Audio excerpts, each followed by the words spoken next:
Hey guys, it's Ben And Vince. and we're here. It's 7 o'clock on Thursday and we are getting set up. I had technical difficulties because I'm a dummy a couple times, so we're going to see if we're live here, but it looks like we're live. It's giving us a green light. Yep. We've got a red light over Got here. a red light there, got a That green light means there. We're good to go. things are happening. So how are you guys tonight? We are doing all right. The thing that I don't like is that it's 7 o'clock and it looks like it's midnight outside. I know. This And daylight it's savings time. tripping me out. Yeah, It's tripping me out. Can't stand it. So yeah, here we are. We are good. Go in there. Let me turn that down. So yeah, we got some stuff to talk about. How many homes are we short? A lot. Evidently, one analyst says. We'll get to that. But let me jump over here and share with you guys what is. Oops, wrong button. I'm moving. Move this just a tiny bit.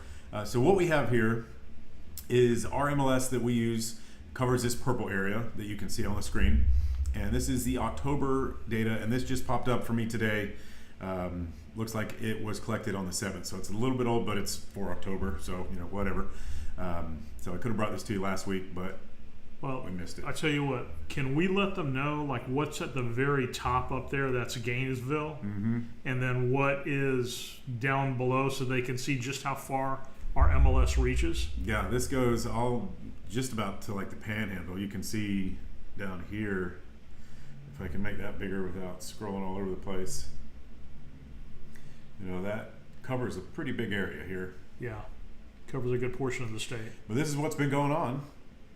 October, a month ago data versus a year ago. Active listings are up 28%. Yep. Not really a big surprise there. No. New listings are down 17%. Can't really say I'm surprised because nobody wants to move because everybody has a 3% 3% or or 2 interest rate. and Yeah. 6.4 or whatever. So everybody's kind of sitting pretty there. Pending sales are down 18%. I'm blaming interest rates on that, don't you think? Well, I think some of it's interest rates, but I know personally I've got one listing that's pending that's had 3 buyers, and none of them have been able to go to Make it closing. happen. I've got another one that's had 2. There's just a lot of people that are trying really hard to be able to afford a home, Yeah. but you know the banks have really tightened up. They're not playing games. Yeah.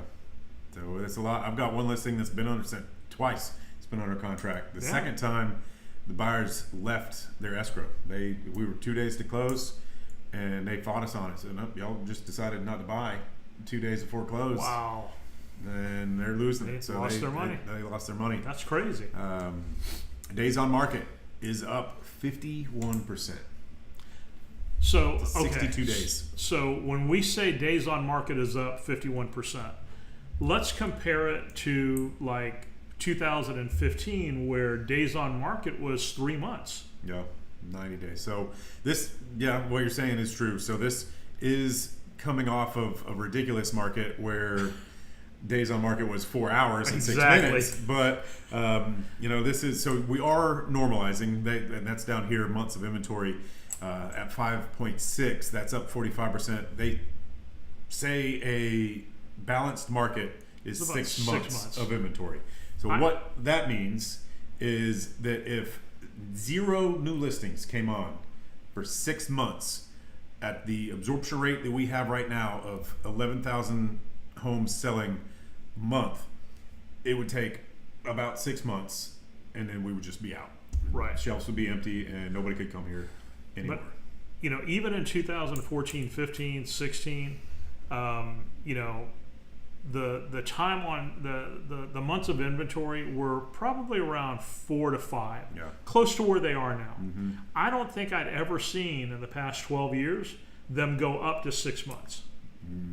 Not here, because we've got such an influx of people coming in, and people buying, and just we're going to talk about how many are exactly coming here and where you're coming from. So we see you guys. We see you. Days on market. What does days on market mean? You go live day 1 and then you sell, in this case, on day 62. So that's 62 days. It takes 2 months to go under contract and sell. Right. So that, everybody says days on market, and not a lot of people, we know what that means because we say it all the time. Trying to not use real estate breath all the time, even though that's what we do. Kind of hard to do. Yeah, it's kind of hard to do. But that also tells you that if it takes 62 days in this market to sell something, you don't want to wait until the last minute to try to buy. Yep. Because it's going to take you a while to get into something. It's going to take a little bit. Yep. So, but the good news about that, if you're looking right now, inventory is up. So you have more options. I wish that we could break this down. And I probably can. This might have to be something for next week's live. New construction versus resale, because that's a whole nother different ballgame. Okay, I've personally looked at that. Yeah. And in the sections of the county or the sections of the state that I've looked at, it's been about 50-50. Yeah. So that'd be interesting. Yeah, I'll have to pull that so we have data like that for you guys. Exactly, that would next be week, wonderful. so we can kind of see that, because a lot of you guys are looking for new homes, just because they're safer. And you know what? I forgot to tell you we're going to talk about hurricanes today. Oh, we are. Yeah, I'm going to bring that up. Okay. Because you guys haven't heard me blab my face off about hurricanes, and it's November 14th, and we might be having another hurricane. Yep, we sure might. It's been a busy year, busy month, really. But so total sales volume for the entire region, the entire stellar MLS area, $5.4 billion. That's down 12%. Average sale price is flat, which is interesting. Months of inventory we already talked about is up. And then if we were interested, we could come over here and talk about Puerto Rico, because we cover Puerto Rico too. Yep, Not and really we cover parts of Georgia. It's too far for me to drive to go to Puerto Rico, but just wanted to you bring may this. Drown. You might. Yeah, take the boat.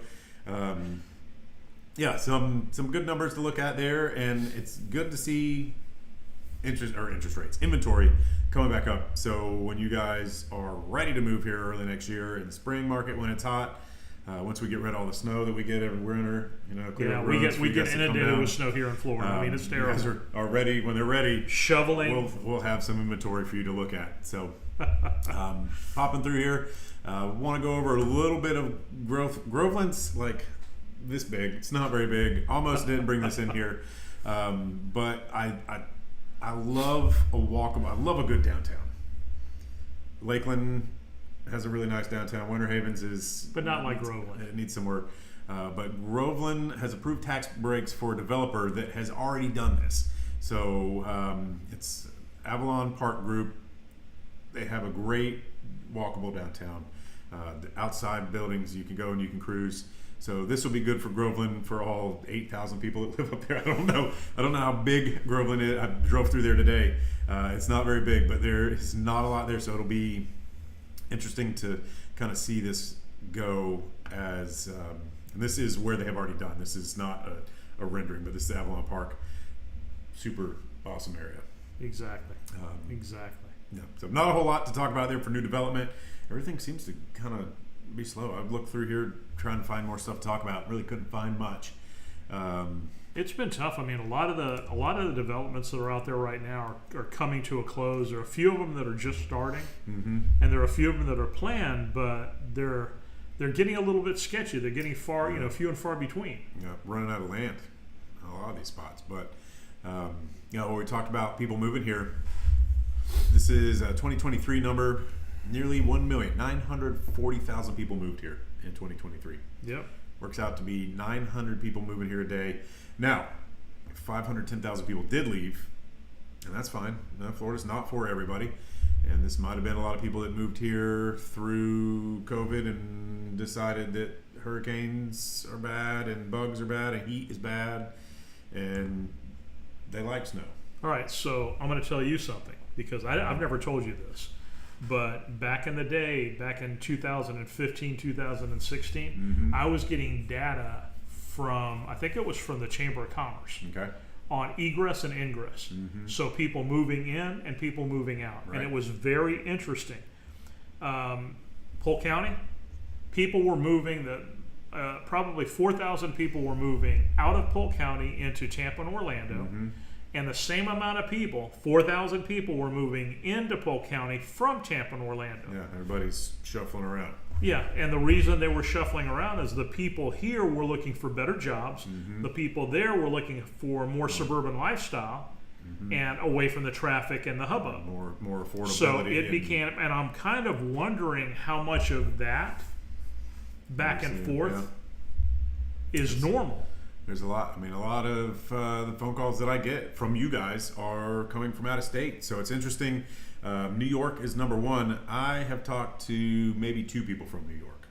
Really? Not a whole lot of people have called me. It's a pretty good spread, but kind of interesting to see the full list of where everybody's changing their driver's licenses from to here. And New York is number one by pretty good margin. I don't know what it is, but I've had a ton of people from New York. I just got somebody from Georgia. I've had a few from California, 1 or 2 from Texas, New Jersey. Yep, I was getting a bunch of Texas calls, so it just depends. I had people calling me saying, "Hey, we're coming to Texas because we are having a whole bunch of California people moving in."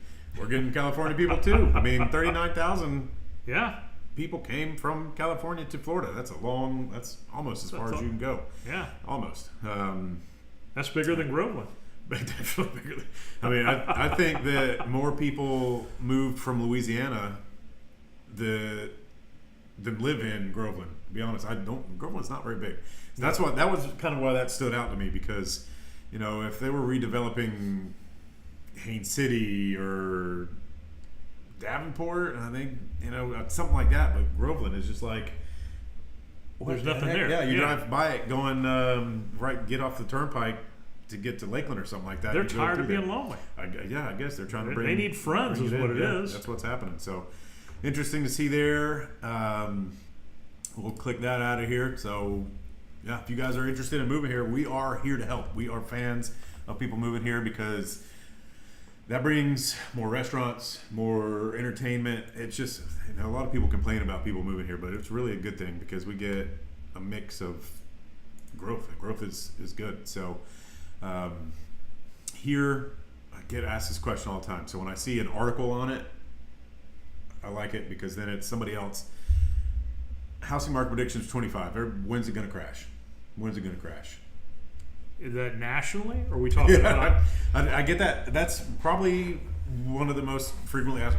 I'm waiting for the market to crash. Yep. And I've heard people saying that all the way back 2015 and 16. That it's as high as it's ever been. It's going to crash. It's going to drop. I don't think that it is. So let me ask you, when it comes to a market crash, as far as predictability, we know that we can't really predict a crash. We can see it coming right before it comes, but not long-term prediction. Yeah, I don't have a crystal ball. Exactly. To do something like that. If you look at it, the state of Florida has so many different things to offer between tourism, agriculture, industry, tech, the whole 9 yards, and you've got so many people that are still moving here. Yeah. It's really hard to fathom that we're going to run out anytime soon. Yeah, I don't think it is, and we're going to have more conversation we're going to have later on the topics that we have left here to talk about. The big one of how short are we of real estate as a country, but people are still 900 people a day are moving here. Not here, but to Florida. To the state, yeah. That's a pretty big number. It's a big number. And, will the housing market crash 2025? I'm not going to read it. If you are watching and you want this article, let me know. I can email it to you. But it's saying no. It's not going to crash. Because,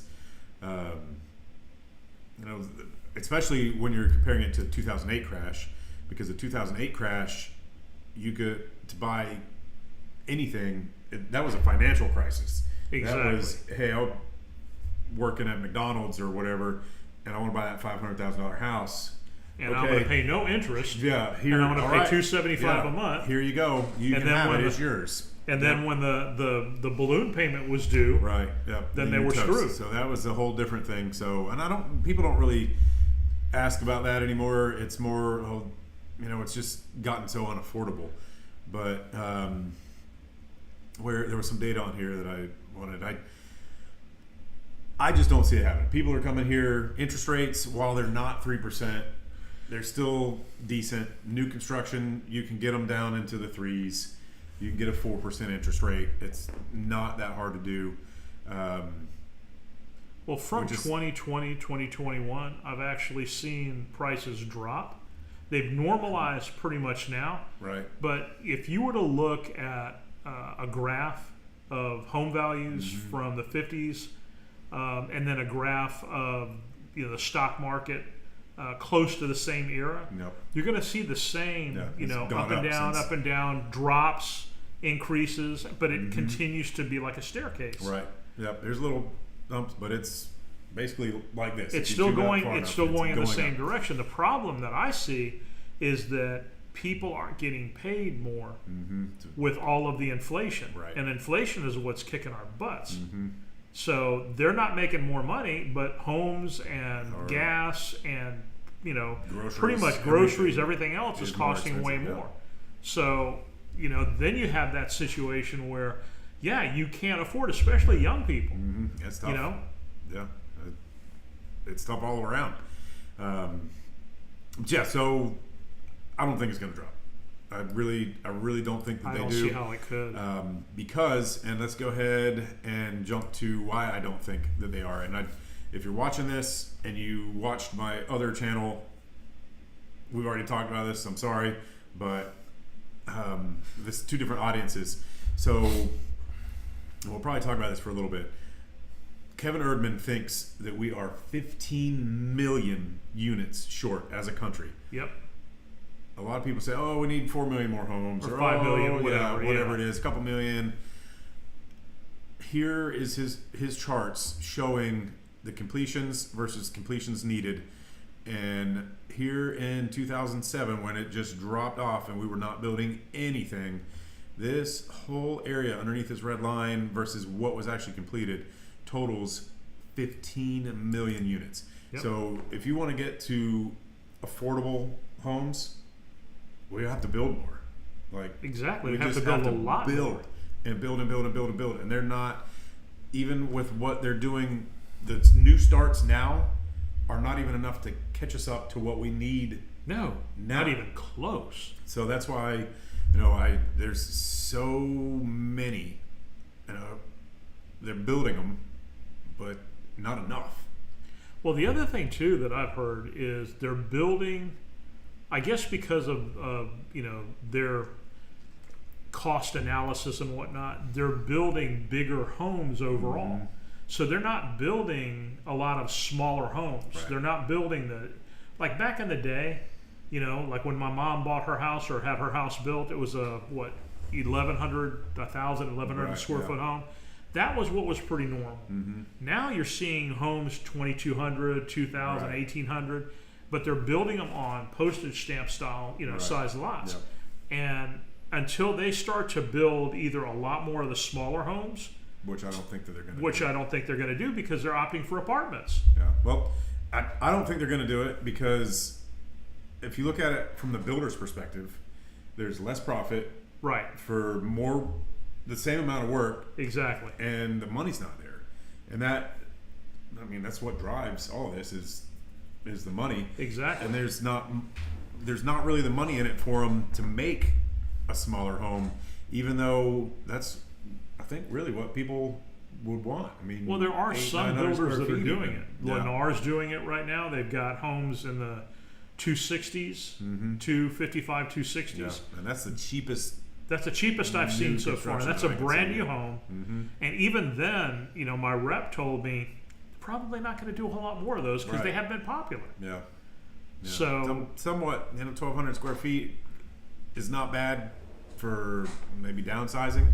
But I was listening to a podcast today, and that was what they were talking about is, the downsizers. And the stat was the downsizers are not downsizing. No, they're not. They're changing communities, right? But they still want all their stuff, and they still want the room to entertain. They're not going for a smaller house. I've got a couple that I had helped him buy his house when he was a bachelor. He was 72. Yeah. Now he's 74, and he just got married. So, and she had stuff. And he had stuff. And he had stuff. And I had to find him a house that they could put all their stuff together. Yeah. That's people don't want to get rid of their stuff. And no, they don't. And the other thing is, a lot of these people are coming from up north. They've got big furniture. They don't want to get rid of their big furniture, so they need spacious homes.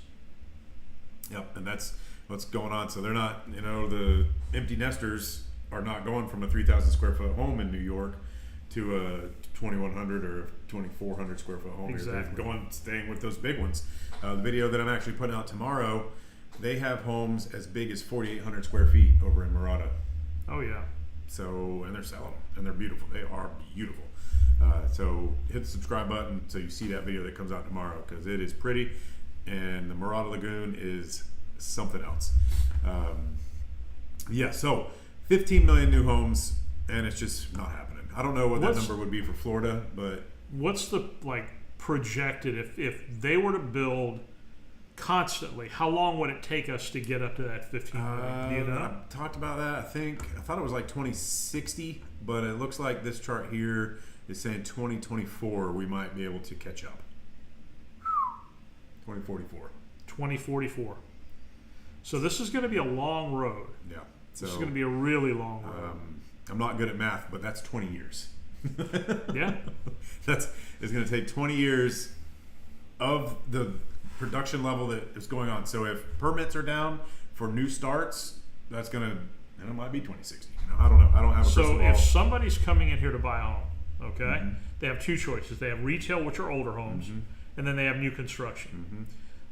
We know that we're not going to see the kind of building that we would need to see for us to get that 2044 down to 10 years or 5 years. Right.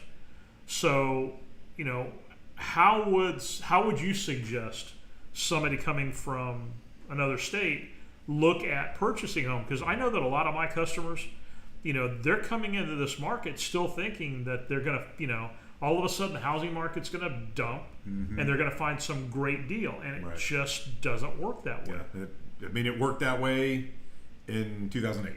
Yeah. That's a long time ago. And I'm not a huge Dave Ramsey fan, but I even remember seeing a clip of Dave Ramsey. Somebody said, we're waiting for prices to come down. He said, no, real estate prices are not high. They just are.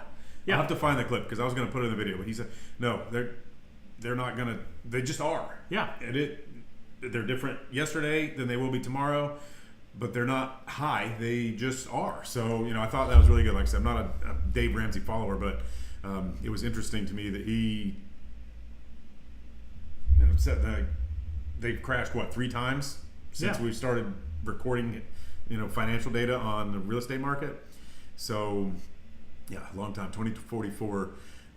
The best thing, in my opinion, come down here. I mean, it depends on what you're looking for. Right. Because that is vastly different. Depends on your budget. Depends on where you want to be. Depends on what you want to be near. That's kind of the whole reason that I put this YouTube channel together, was to help people decide, all right, this area is good. This is an area that won't work for me. I want to be by a Trader Joe's, so you need to be over here.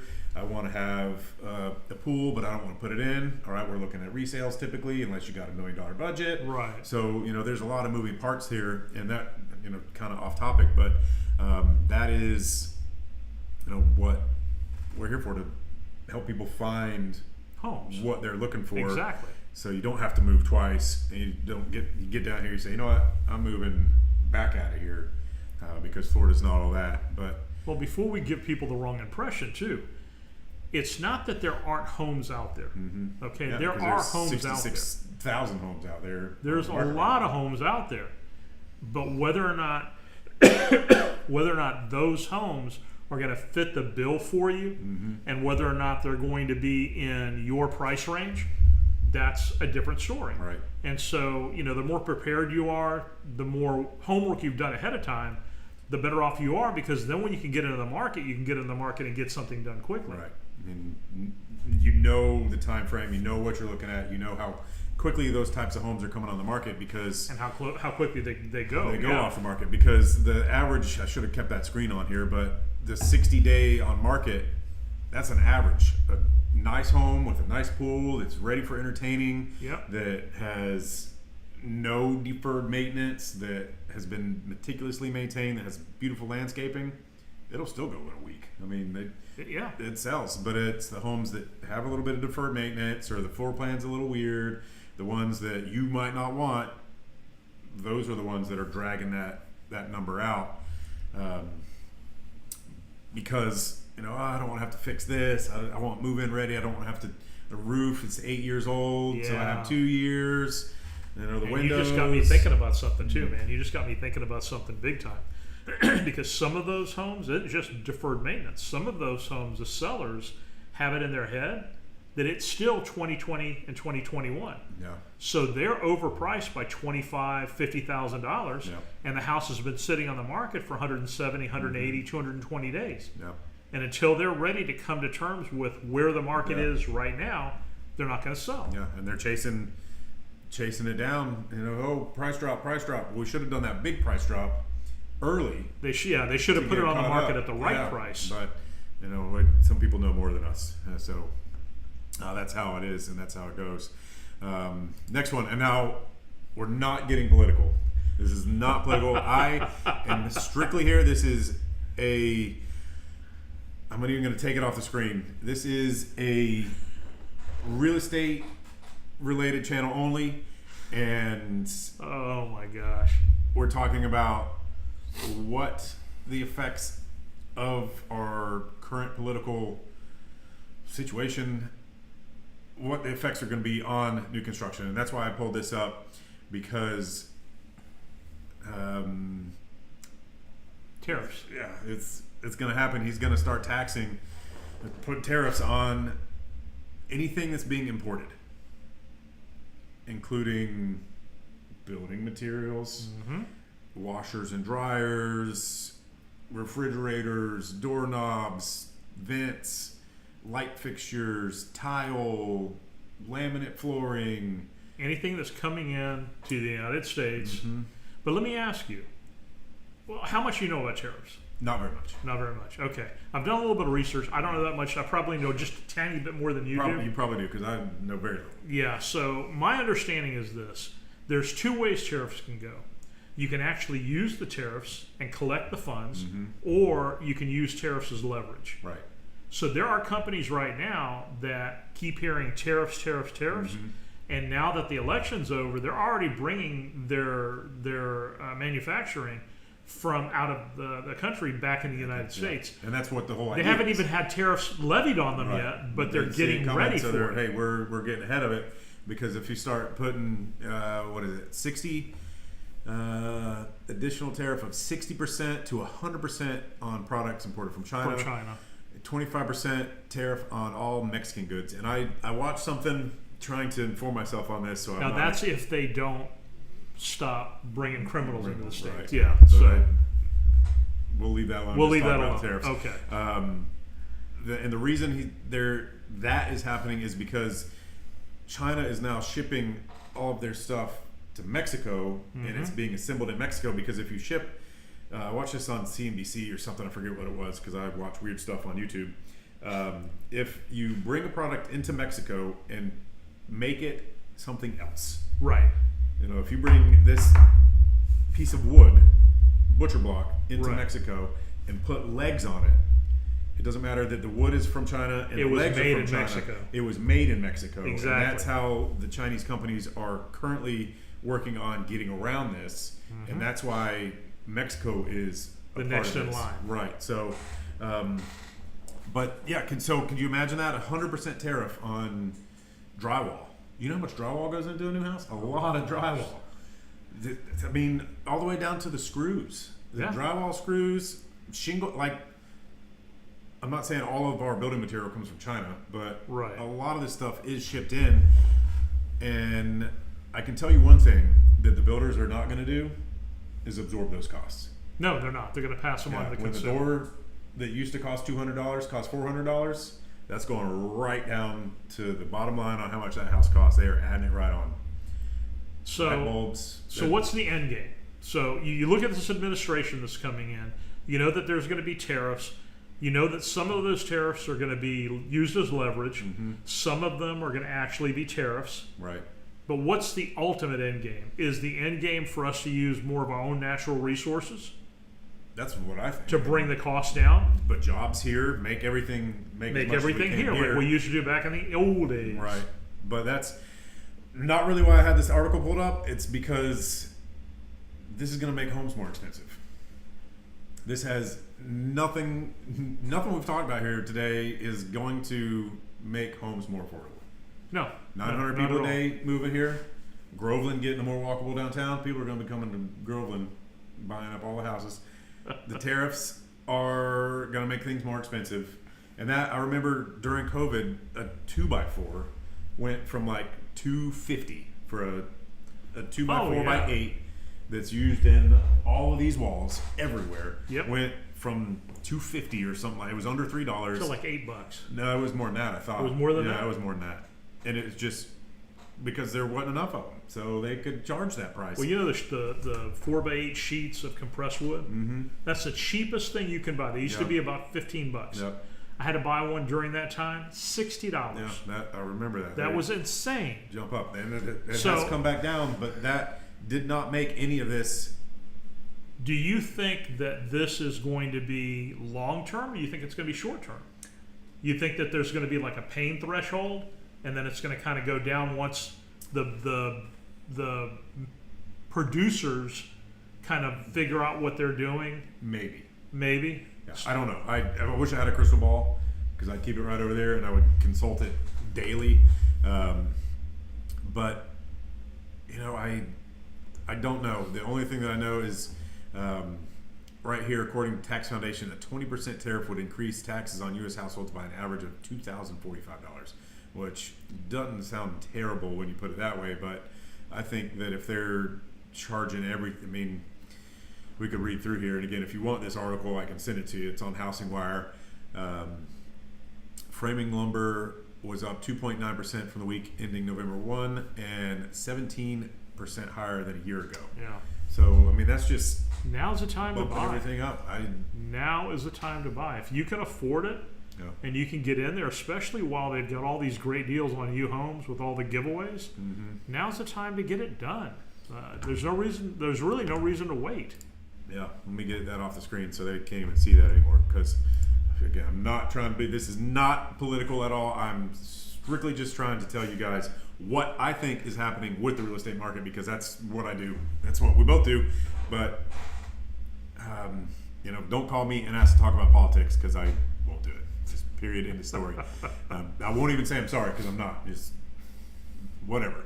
So yeah, what else? What time is it going to be? We're running ahead of time. I don't have that much stuff really to talk about, so we might have to either filibuster or get out of here early.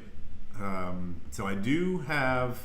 Let's go back over here and talk about this, just because I've been tracking it. Let me scooch that over and then click this button. These are the weekly numbers that I've been tracking since I said I was going to track them, except for I missed the one right here. New listings are up to 1,697 over the last 7 days. That's all in Central Florida. This is it, right? The Central Florida area that did not the whole MLS. This is just the Central Florida area, right? Yeah, the area that we just for clarification. Really work. Yep. Price increases are down to 230. We had 440 increases, that's always a weird. Did they put a new roof on or add a pool? Kind of weird. Price decreases are back up to the highest number of price decreases in a 7-day period since I've started doing this, which is not that long.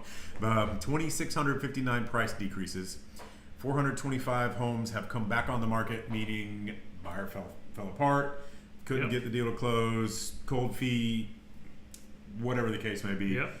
Now back on. Some of those too, because one of your customers did this to me with one of my listings. Yeah. Was they went from my listing, which was retail, to a brand new home. Yep. So they got cold feet. Somewhere during the process said, nope, I'm sorry, I really got a better deal here. And then they went to a brand new construction home. You know why it was? The roof was older. Yeah. It was an older roof. Exactly. He said, I don't want to have to deal with it. And it wasn't even that big of a roof, but hey, then let's go look at new. If you don't want to have to worry about anything, exactly. Let's go. But that's going to happen, Yeah, I'm sorry about that. If I didn't tell you, sorry. My fault, but we'll fight about it later. Solds. We are down on solds to 960 from 1,375. Yep. I need to put something in here that averages this out so we can kind of see, or maybe a percentage increase or decrease. I can maybe figure out how to work an Excel spreadsheet and do that.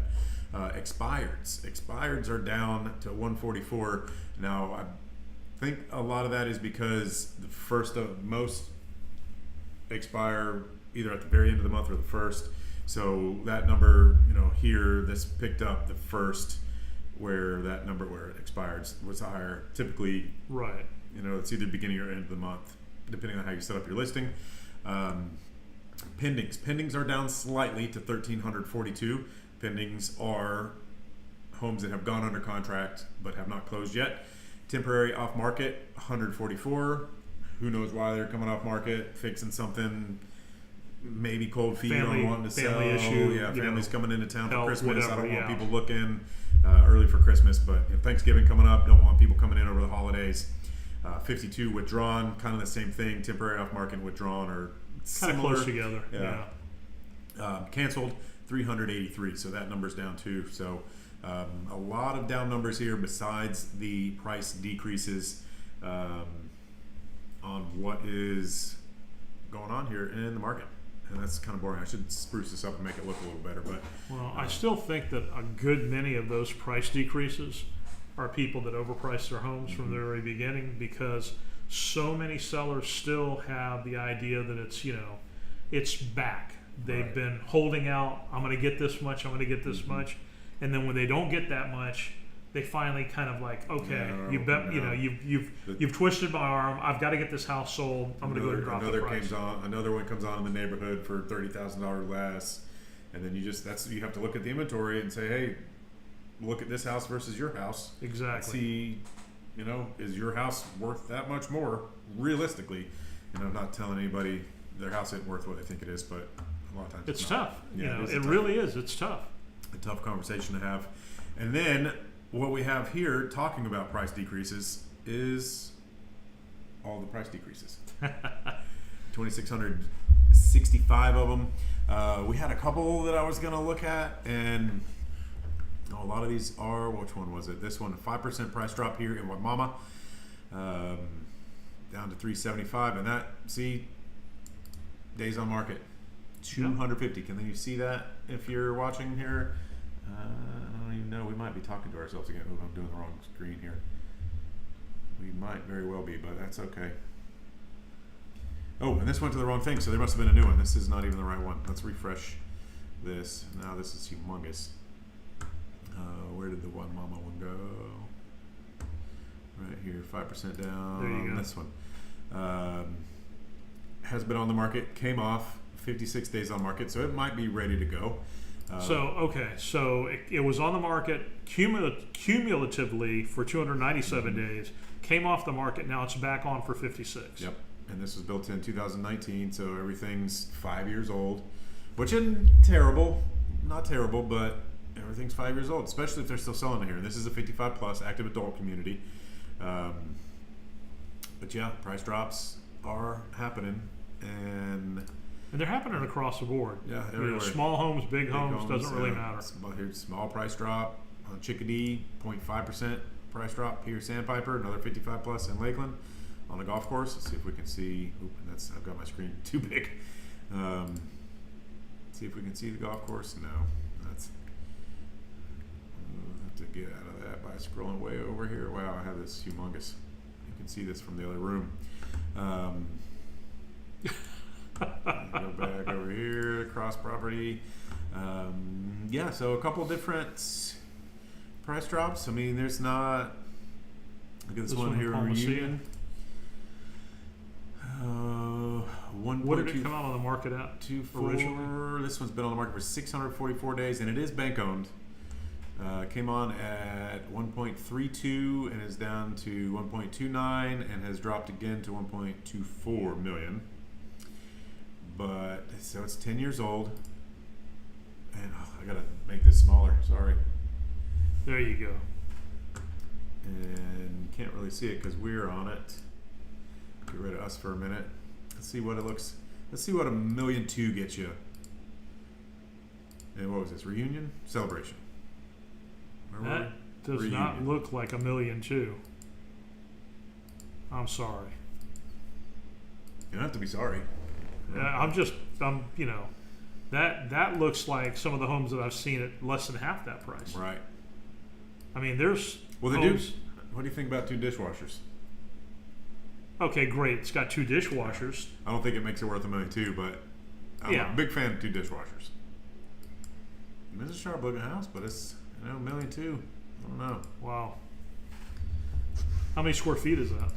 It is 4,792 air conditioned. Total under air is 5,800. So it's big. But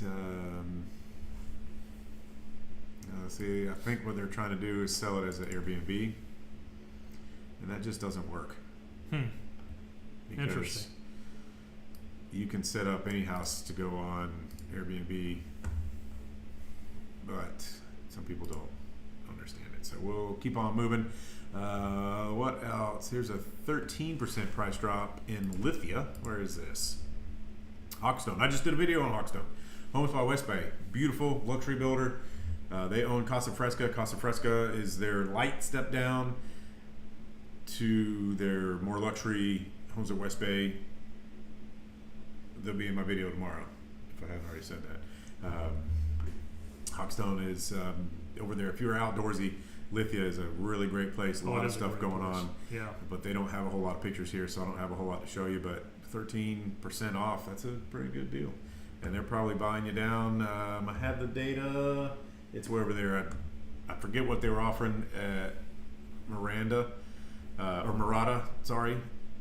But they were offering a pretty good benefits package to get you in there on just absolutely beautiful homes. Casa Fresca had been offering 6% Yeah, plus. I think they were doing the same. They're the same.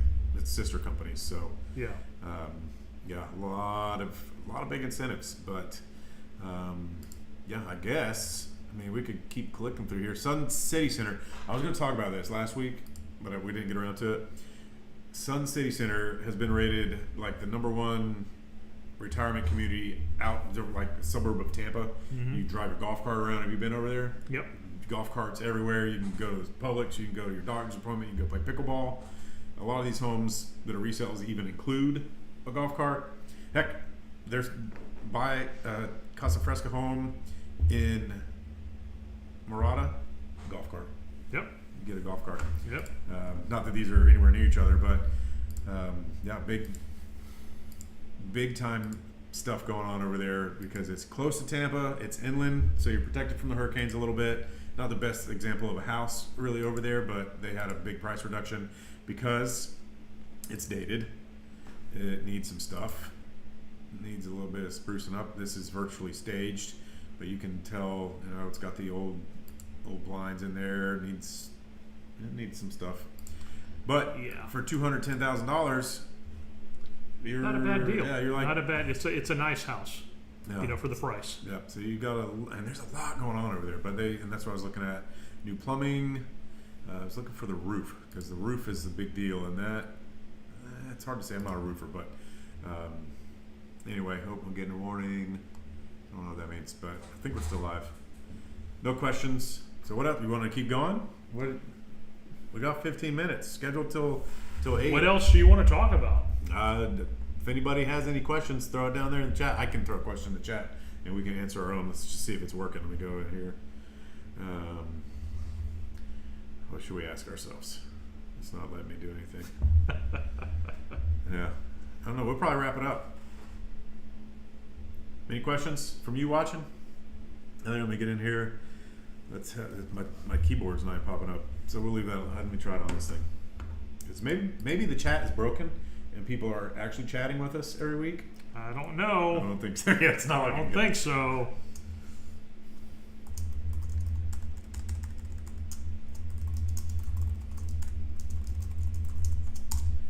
And it looks like it worked.